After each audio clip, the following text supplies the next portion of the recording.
Cabinet ने सबको चौंका दिया है। कैबिनेट में नए मंत्रियों की बहार है। पहली बार मंत्री बने नेताओं के चेहरे खिल गए हैं। वहीं जातीय समीकरणों को भी साधा गया है। हम अपनी इस रिपोर्ट में आपको बताते हैं कैसे यह मंत्रिमंडल सबसे अलग है और कैसे सभी को इसने हैरान किया है।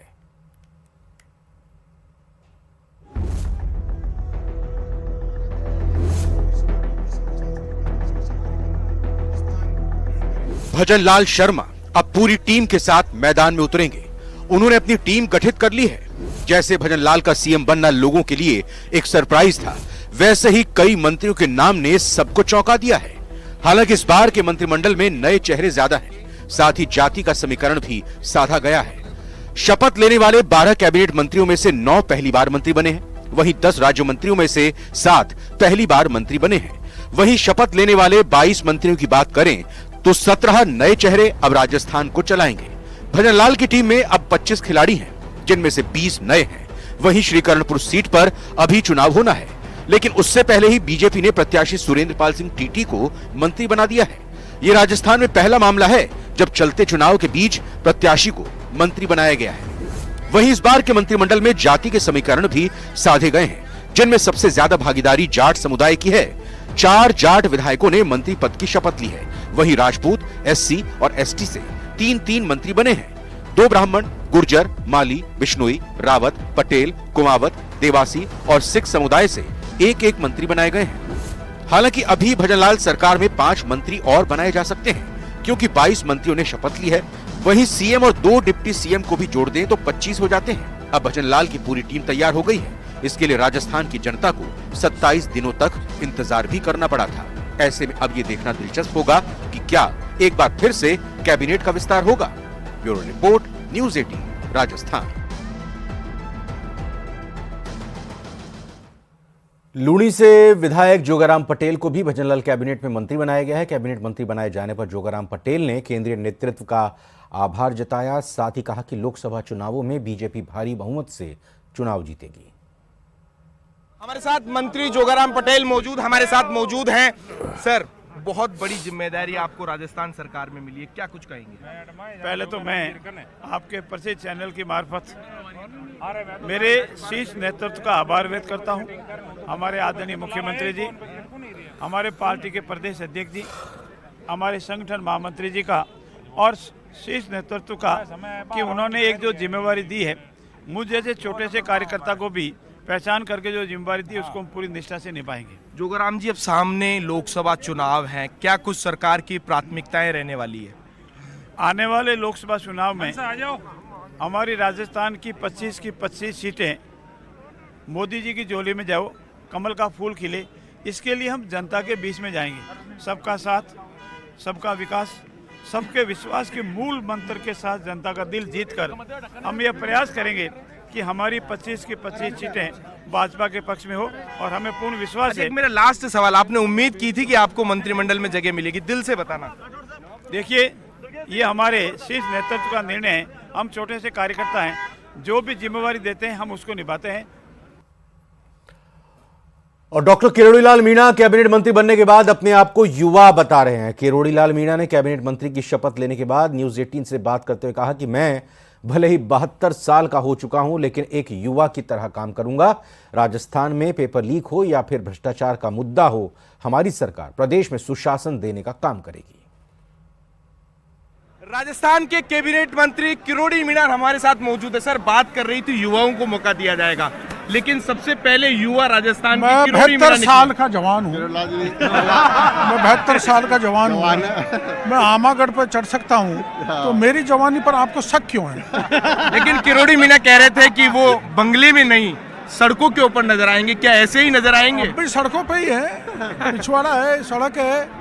सड़कों पे आम जन के बीच में रहकर उनकी सेवा करेंगे। सर, विपक्ष से पक्ष के अंदर युवाओं को सबसे ज्यादा उम्मीद है किरोड़ी मीणा से। युवाओं को उम्मीद है, इसलिए सुनिश्चित करेंगे कि पेपर लीक नहीं हो, अधिक से अधिक नौकरियां उनको दिया जाए और सभी वर्गों की सेवा डट के करें, चाहे किसान हो, चाहे मजदूर हो।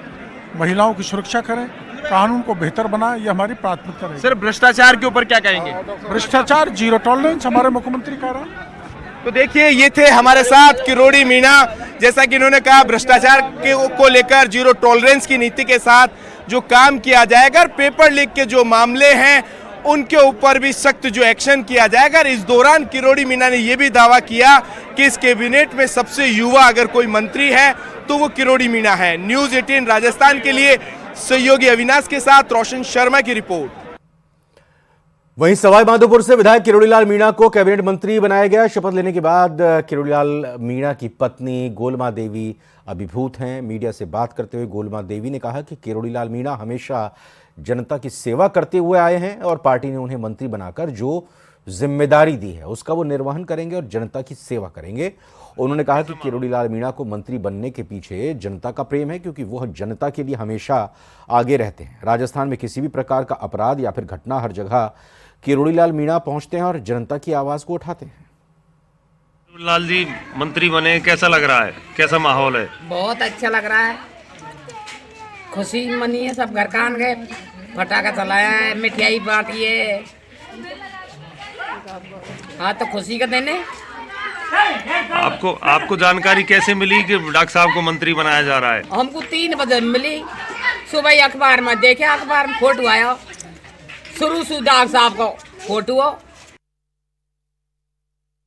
प्रदेश अध्यक्ष सीपी जोशी ने कहा है कि राजस्थान की यह सरकार जनता की अपेक्षाओं पर खरा उतरेगी और मुख्यमंत्री भजनलाल शर्मा के नेतृत्व में यह सरकार विकसित प्रगतिशील राजस्थान के लिए काम करेगी। लोकसभा चुनावों को लेकर भी सीपी जोशी ने कहा कि लोकसभा चुनावों में इस बार बीजेपी 400 से ज्यादा सीटों पर ऐतिहासिक जीत दर्ज करेगी। बीजेपी के प्रदेश अध्यक्ष सीपी जोशी से हमारे संवाददाता रोशन शर्मा ने खास बात की। बीजेपी के प्रदेश अध्यक्ष सीपी जोशी हमारे साथ हैं। सर, मंत्रिमंडल का जो विस्तार है वो हो चुका है, क्या कुछ कहेंगे? देखिए, आज मंत्रिमंडल का गठन हुआ है। पूरा प्रदेश नवगठित मंत्रिमंडल को बधाई और शुभकामना दे रहा है और माननीय मुख्यमंत्री जी के नेतृत्व में ये टीम राजस्थान, विकसित राजस्थान, प्रगतिशील राजस्थान, इस ध्येय को लेकर जहां भ्रष्टाचार मुक्त, भय मुक्त, अपराध मुक्त राजस्थान बनाने के लिए निश्चित रूप से ये टीम राजस्थान की जनताओं के अपेक्षाओं पर एक मजबूती के साथ काम करेंगे। सर, लोकसभा चुनाव सामने, क्या कुछ कहेंगे?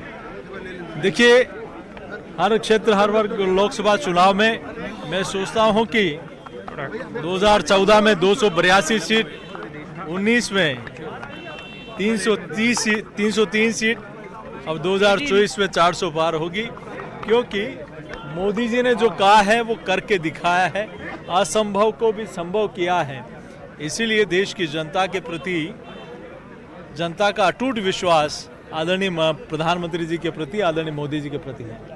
तो देखिए, ये हमारे साथ थे बीजेपी की जो प्रदेश अध्यक्ष सीपी जोशी। इन्होंने कहा है कि जो लोकसभा में इस बार जो 400 के जो ऊपर है वो लोकसभा सीटें जीतकर एक बार फिर से देश के अंदर जो बीजेपी की जो सरकार है वो बनाई जाएगी। न्यूज़ 18 राजस्थान के लिए सहयोगी अविनाश के साथ रोशन शर्मा की रिपोर्ट। मंत्रिमंडल गठन में बीजेपी ने एक बार फिर से चौंकाया है। श्रीकरणपुर से प्रत्याशी सुरेंद्रपाल सिंह टीटी को मंत्री बनाया है। प्रत्याशी को मंत्री बनाए जाने से सियासी चर्चाओं का दौर शुरू हो गया है। पीसीसी चीफ गोविंद सिंह डोटासरा इसको लेकर बीजेपी पर निशाना साधते हुए दिखाई दे रहे हैं। उन्होंने कहा कि बीजेपी का अहंकार 7वें आसमान पर है। देश में यह पहला मामला है, चुनाव से पहले बीजेपी ने अपने प्रत्याशी को मंत्री बनाया है, जो कि चुनाव आचार संहिता का उल्लंघन है, जिसकी वो चुनाव आयोग में शिकायत करेंगे और जरूरत पड़ने पर कोर्ट का भी दरवाजा खटखटाएंगे। बार बार कह रहे हैं कि भारतीय जनता पार्टी का जो अहंकार है वो 7वें आसमान पर है। वो न संविधान को मानते हैं, न कानून को मानते हैं, न प्रजातंत्र की आवाज़ सुनते हैं। आपने लोकसभा में भी देखा होगा किस प्रकार 140 से ज़्यादा सांसदों को निकाल दिया गया, उनकी बात नहीं सुनी गई। और आज तो उनके अहंकार की पराकाष्ठा है। चलते चुनाव में 5 तारीख को श्रीकरणपुर का चुनाव है, वहाँ पर भारतीय जनता पार्टी के प्रत्याशी श्री सुरेंद्रपाल टीटी साहब हैं। 5 तारीख को मतदान होना है, आदर्श आचार संहिता लगी हुई है। लोगों को प्रभावित करने के लिए, मतदाताओं को प्रभावित करने के लिए उन्होंने जानबूझ करके उनको राज्य मंत्री की शपथ आज दिलाई है। मैं समझता हूं कि ये इनका जो प्रयास है, ये कामयाब नहीं होगा, लेकिन हमें आपत्ति है। कांग्रेस पार्टी इसकी चुनाव आयोग में शिकायत भी करेगी, आवश्यकता पड़ी तो माननीय उच्च न्यायालय में भी हम लोग जाएंगे, क्योंकि चुनाव को प्रभावित करने के लिए ये इस प्रकार का मंत्री बना करके लोगों को प्रभावित नहीं कर सकते। ये स्पष्ट उल्लंघन है आदर्श आचार संहिता का भी, चुनाव आयोग के नियमों का भी और संविधान का भी।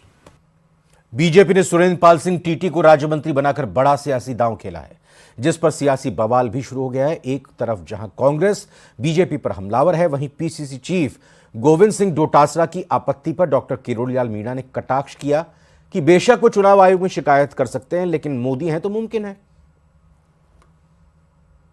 डोटासरा जी से हमारी बात हो रही थी, उन्होंने ये आरोप लगाया कि सुरेंद्र पाल टीटी अभी मंत्री कैसे बनाए जा सकते हैं जब वहाँ चुनाव है, वो चुनाव आयोग को शिकायत करेंगे। वो बेशक करें, लेकिन मोदी है तो मुमकिन है, कुछ भी कर देते हैं मोदी जी को। वो एक उदाहरण है राजस्थान में कि बिना विधायक शपथ ग्रहण हो गई। मोदी जी भी खुद विधायक नहीं थे। और इसके अलावा अगली खबर अगर आपको बताएं तो राजस्थान सरकार के मंत्रिमंडल का विस्तार तो हो चुका है। 22 विधायकों को कैबिनेट और राज्य मंत्री बनाए गए हैं। मंत्रिमंडल में इस बार अनुभवी विधायकों के साथ साथ नए ऊर्जावान विधायकों को मौका दिया गया है। राजस्थान कैबिनेट में दूसरी बार गजेंद्र सिंह खींवसर को मौका मिला है। कैबिनेट मंत्री गजेंद्र सिंह खींवसर से मंत्रिमंडल विस्तार को लेकर हमारे संवाददाता रोशन शर्मा ने खास बात की। उन्होंने क्या कुछ कहा वो आप सुनिए। हमारे साथ इस वक्त मौजूद हैं राजस्थान के मंत्री गजेंद्र सिंह खींवसर जी। खींवसर साहब, सबसे पहले तो आपको न्यूज़ 18 की ओर से बहुत बहुत शुभकामनाएं। थैंक यू क्या रोशन। कुछ कहेंगे, इस बार जो मंत्रिमंडल का विस्तार हुआ है, आपको अहम जिम्मेदारी दी है, सीनियर आप मंत्री हैं, क्या कुछ कहेंगे सर? मंत्रिमंडल के अंदर एक तो ये इम्पोर्टेंट चीज़ थी कि इन्होंने सीनियर मिनिस्टर्स को, जिनको डिपार्टमेंट रन करने का तजुर्बा था, वो काफ़ी इस कैबिनेट के अंदर आए हैं। और एक जो युवा जो मिक्स, जो कई बारी पहली बारी एमएलए बने और जो अपने समाज के 2-3 बारी जीतते आ रहे, it was a very good mix. ये मिक्स बहुत अच्छा था कि आपने ओल्ड स्टॉलवर्ड्स को और जिसका एक्सपीरियंस था टू रन द डिपार्टमेंट्स, उनको और इनका आपने अच्छा मिक्स दिया। खींवसर साहब, आपने सोचा था कि ये जो मंत्रिमंडल है इसके अंदर किसे भी मौका मिल सकता है? इस मंत्रिमंडल में आप दो चीज़ देखिए, एक तो हर कास्ट का रिप्रेजेंटेशन हुआ नंबर 1, और नंबर 2 हर रीजन का रिप्रेजेंटेशन हुआ। तो ये बहुत अच्छा था, मतलब मिक्स एंड मैच। सर, आप क्या कुछ कह रहे हैं कि जो टीम पूरी है वो एनर्जेटिक है, युवा हैं और पूरे जोश उत्साह से भरपूर है? हाँ, यूथ जो जितने भी मंत्री बने उनका तो तजुर्बा, वो तो एक्टिव रहेंगे बहुत, और हम जो सीनियर्स हैं जो हम उनकी मदद करेंगे, तो अच्छा टीम वर्क है हमारा। अब सर, मंत्रिमंडल का विस्तार हो गया, लेकिन युवाओं को, प्रदेश को काफ़ी उम्मीदें हैं बीजेपी से, सरकार से। किस तरीके से देखते हैं सर? पिछले दिनों पेपर लीक हुआ, अब आगे जो लोकसभा चुनाव हैं। देखिए, सबसे भारी जो हमारे लिए समस्या कांग्रेस गवर्नमेंट छोड़ गई है, वो जो वित्तीय हालत जो है बिल्कुल रसातल में पहुंचा दी है। तो हमें इस जो ये डेट का जो ट्रैप है, इसमें निकलने के लिए हमें बहुत बहुत मेहनत करनी पड़ेगी, और हमें आशा है कि केंद्र हमें ये मदद देगा। सर, दूसरी सर, जो युवाओं को काफ़ी सरकार से उम्मीद है, जैसे कि पिछली सरकार में पेपर लीक हुए सर, इसको किस तरीके से देखते हैं सर? एक ये जो खामियाजा, एक ये जो गैप है युवाओं के साथ, ये सरकार किस तरीके से भरेगी? पेपर लीक जो हुआ उसने कितना प्रभावित किया युवाओं को। इस पेपर लीक और भ्रष्टाचार से कितने लोगों को नौकरियां नहीं मिली, और ये एक बहुत बड़ा मुद्दा था जिससे कांग्रेस को वोट्स कम मिले, क्योंकि जो वोट बैंक जो है वो 65% वोट यंगस्टर्स के पास, युवा के पास है।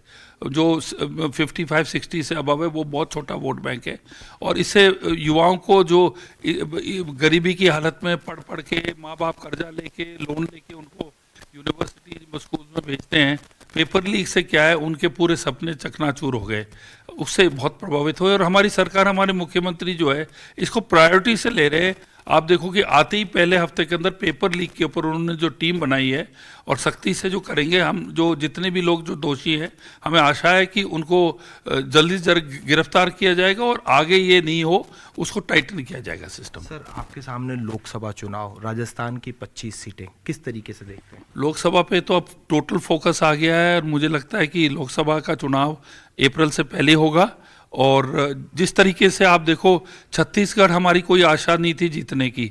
हमने सोचा कि मध्य प्रदेश में टक्कर है पर कांग्रेस का एडवांटेज है। राजस्थान हमने सोचा 100-105 सीट देखेंगे। आप देखो कि ये बिल्कुल ही गलत साबित हुआ। जो भी प्रेस और जो जितने भी मीडिया के लोग और आपके जितने भी जो लोग इसके ऊपर स्टैटिस्टिक ले रहे थे, छत्तीसगढ़ हम बहुत तगड़ी तरीके से जीते। मध्य प्रदेश में भी हुआ, राजस्थान में भी जो 105 120 पहुंचा। तो हवा तो है, और जो पूरा ऑल इंडिया का ट्रेंड जिसे हम स्टेट आफ्टर स्टेट जीतते आ रहे हैं, मुझे लगता है कि लोकसभा में मोदी जी है तीसरी बारी प्राइम मिनिस्टर बनेंगे। इसमें कोई शक नहीं है, कोई डाउट नहीं है। तो देखिए, ये थे हमारे साथ कैबिनेट मंत्री गजेंद्र सिंह खेवसर जी। इन्होंने स्पष्ट कहा कि जो आने वाले लोकसभा चुनावों में जो बीजेपी एक बार फिर बहुमत के साथ अपनी सरकार बनाएगी। न्यूज़ 18 राजस्थान के लिए सहयोगी अविनाश के साथ रोशन शर्मा की रिपोर्ट। बीजेपी प्रत्याशी सुरेंद्र पाल सिंह टीटी की मंत्रिमंडल में जगह मिलने के बाद कांग्रेस हमलावर है। कांग्रेस के आरोपों पर केंद्रीय कानून मंत्री अर्जुन राम मेघवाल ने कहा कि सुरेंद्र पाल सिंह टीटी को मंत्रिमंडल में संवैधानिक व्यवस्था के तहत ही जगह दी गई है। अब पूर्व मुख्यमंत्री अशोक गहलोत समेत अन्य कांग्रेसी बेवजह बातें बनाकर भारत के संविधान और संविधान निर्माता को चैलेंज करने का प्रयास कर रहे हैं। कांग्रेस ने भाजपा पर करणपुर विधानसभा क्षेत्र के 2.5 लाख मतदाताओं को चुनाव के दौरान प्रलोभन देने के आरोप लगाए हैं, जिस पर केंद्रीय कानून मंत्री ने कहा कि कांग्रेस तो सरकार रिपीट होने का भी दावा कर रही थी, लेकिन जनता कांग्रेस के झांसे में नहीं आई और भाजपा को स्पष्ट बहुमत मिला। अब करणपुर विधानसभा सीट पर होने जा रहे चुनाव को भी बड़े अंतर से जीतने जा रहे हैं।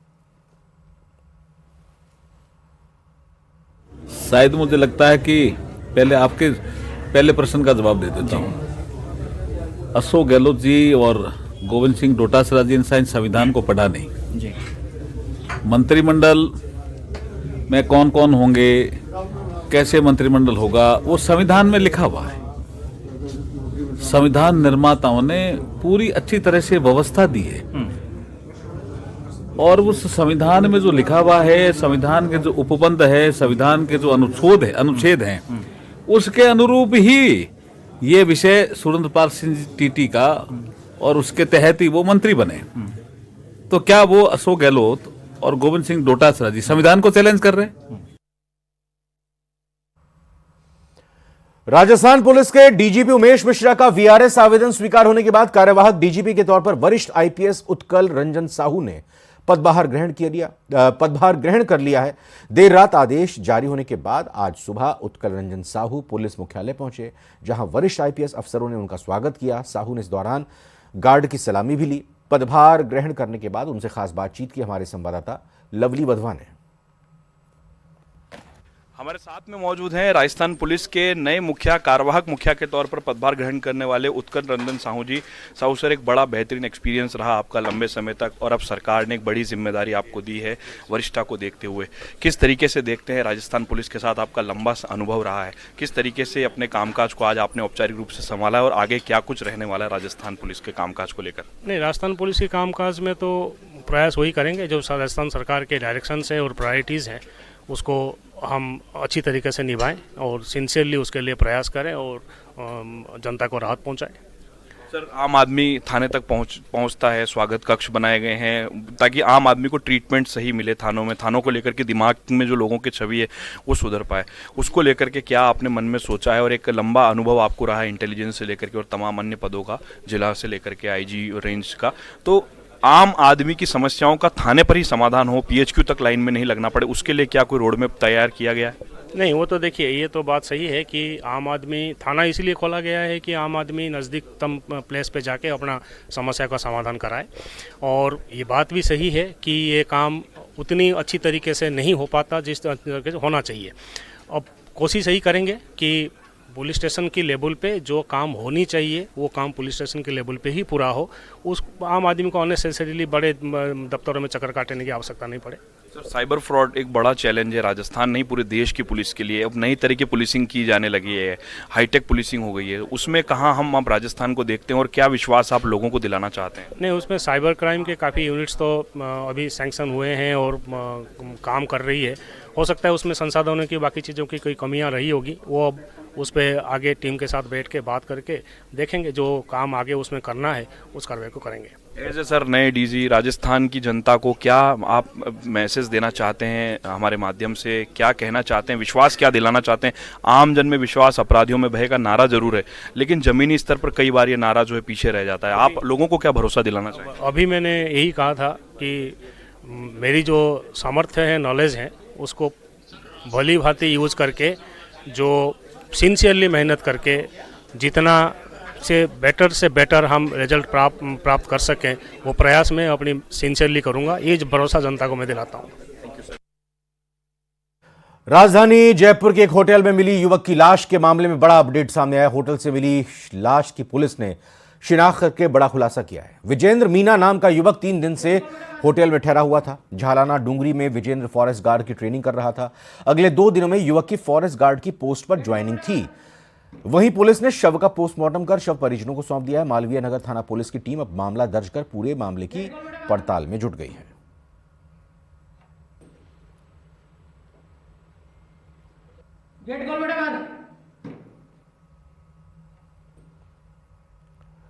उदयपुर के बेमला में कुएं में एक गुमशुदा युवक का शव तैरता हुआ मिला। मामले की सूचना मिलने पर पुलिस मौके पर पहुंची और रेस्क्यू टीम की मदद से युवक के शव को बाहर निकाला। जानकारी के अनुसार 4 अक्टूबर को मृतक की गुमशुदगी की रिपोर्ट दर्ज कराई गई थी। युवक का शव उसी के घर के सामने बने कुएं से मिला है। फिलहाल पुलिस ने शव को एमबी हॉस्पिटल की मॉर्चरी में रखवाया है और आसपास के लोगों से पूछताछ कर मामले की जांच शुरू कर दी है।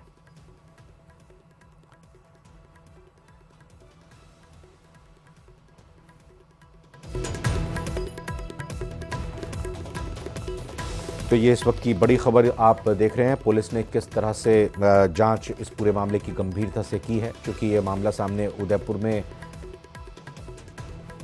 आया था, जहां पर बेमला में कुएं में गुमशुदा युवक का शव तैरता हुआ मिला था। मामले की सूचना जैसे ही पुलिस को मिली तो पुलिस मौके पर पहुंची और रेस्क्यू टीम की मदद से युवक के शव को बाहर निकाला।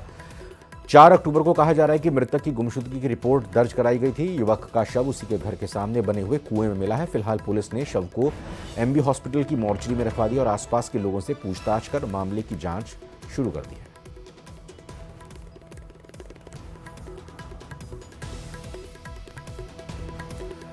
और भीलवाड़ा से एक बहुत बड़ी खबर आ रही है, जहां पर पति ने अपनी पत्नी को कार से टक्कर मार दी है। जान लेने की उसकी कोशिश की है। फिलहाल पत्नी गंभीर रूप से घायल है। आए दिन कहा जा रहा है कि पति और पत्नी के बीच में विवाद होता था, झगड़ा होता था और इसी झगड़े से परेशान होकर पत्नी मायके जा रही थी। बाकायदा पत्नी स्कूटी लेकर मायके की तरफ जा रही थी। बीच सड़क पर उसी दौरान पीछे से पति आते हैं और पत्नी पर पीछे से कार से टक्कर मार देते हैं। फिलहाल घायल हालत में स्कूटी सवार पत्नी को जब उन्होंने टक्कर मारी, वो बुरी तरह से घायल हो गई हैं और महात्मा गांधी चिकित्सालय में, महात्मा गांधी हॉस्पिटल में उपचार के लिए उन्हें भर्ती किया गया। तो बहुत बड़ी खबर भीलवाड़ा से इस वक्त निकलकर सामने आ रही है, जहां पर पति ने पत्नी को कार से गंभीर रूप से घायल कर दिया है। तस्वीरें आप पत्नी की इस वक्त देख सकते हैं, कैसे घायल हालत में इस वक्त अस्पताल में उनका इलाज चल रहा है।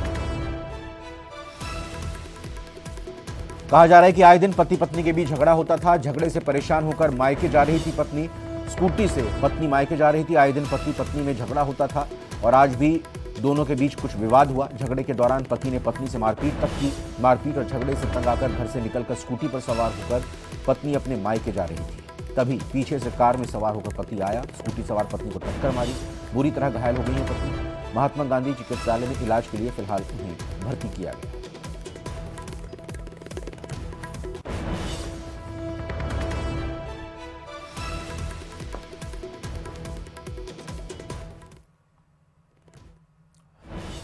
और इसी